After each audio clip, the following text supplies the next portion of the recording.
4ta farzandim bor. Xo'jayinim o'tib ketgan. Qizlaringizda tug'ma nogironligi bormi? Farzandlaringiz?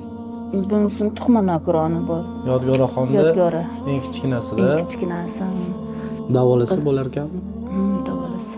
Qancha? 3 oyda Samarqandga davolab turamiz. Qancha mablag' ketadi har bor davolanganingizda? 1 million, 1,5 million, 1 million dorilarga. Bu qizingizda qanaqa nogironliklari bor? Bitta qizingizda. Bu yoshligida yiqilib shunday bo'lib qolganda. Qanaqa bularni o'zlashtirishi, gapirishi, eshitishi, nimada kamchiliklari bor? Gapirishida Gapira olmaydilarmi? gapirolmaydi. Orqa miyasidan suv olib qo'yuvdi. Doktorlar bilmasdan shu chaqaloqligida kasalligini aniq bilmadida orqa miyadan suv olib qo'yuvdi. Aqli zanuv bo'lib qolganda. Zaifroq bo'lib qolgan.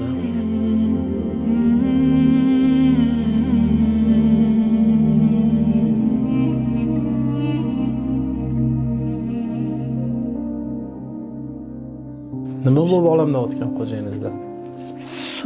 Suvda yurak qisib qolgan, yurak aniq qilib qolganda.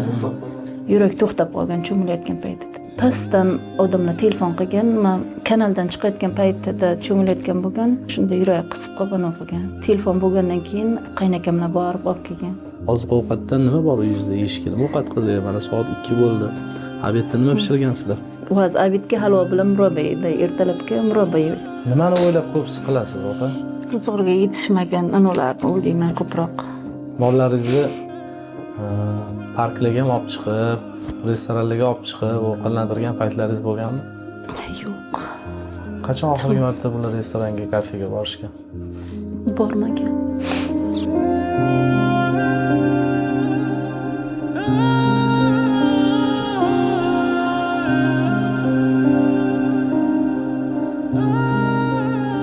Qiynalib yashayotgan opamiz 4 ta farzandlari bilan 2 tasi nogiron, erlari vafot etgan. O'zlari hozir oziq-ovqatdan, uy ta'miridan, farzandlarini o'qitishdan qiynalib yashayaptilar. Barcha xalqimizga murojaat qilardik. Mana o'zlarini plastik kartalari, telefon raqamlarini qoldiramiz. Aloqaga chiqinglar, qo'ldan kelgancha oz demasdan 5 ming so'm, 10 ming so'm bo'lsa ham ehson qilib, yetim bolajonlarimizning hayoti yaxshilanishida o'zinglarni hissinglarni qo'shinglar, yordam beringlar. Zero esdan chiqarmanglar.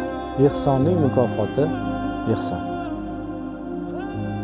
Vaqf xayriya jamoat fondi. Birgalikda biz katta kuchmiz.